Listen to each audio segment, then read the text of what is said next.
How to handle your anger. Alam niyo po, ay sa araw-araw, marami pong mga factors na ika nga po ay pwedeng makagalit sa isang tao.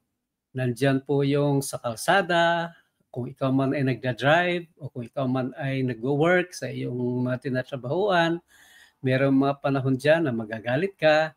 Kahit po naglalakad, ano ho, saan ka man pumunta, marami pong mga factors na pwedeng makagalit sa'yo.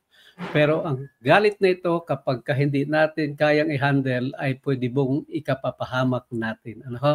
Kaya pag-usapan natin how to handle our anger. Unang-una po, we have to understand yung anger. Una ay ibig sabihin po diyan i-identify yung mga triggers.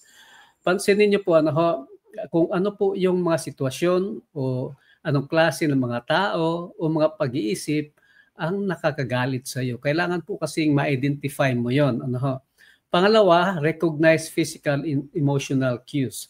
Ibig sabihin po niyan ay kapagka gumagano na ang iyong mga kamao o nagkakaroon ka ng tension, bumibilis ang pintig ng iyong puso, nagiging irritable ka kaya or magagalitin o pumapasok ang mga negatibong mga isip.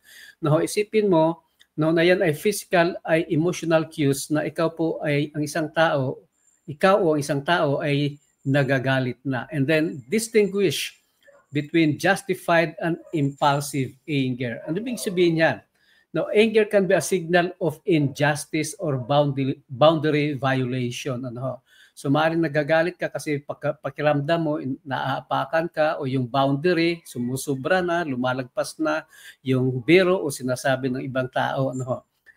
But acting impulsively can harm a relationship. Yan naman po yung impulsive. Ano? Yung kaunting makarinig lang ng hindi maganda, kaunting makaramdam ng hindi maganda, ano, ay galit ka na at meron ka na agang gustong gawin. So kaya kailangan unang-una para ma-handle natin ang ating anger, dapat maunawaan natin yan. Ano, bakit ka nagagalit? Ano yung kinagagalit mo?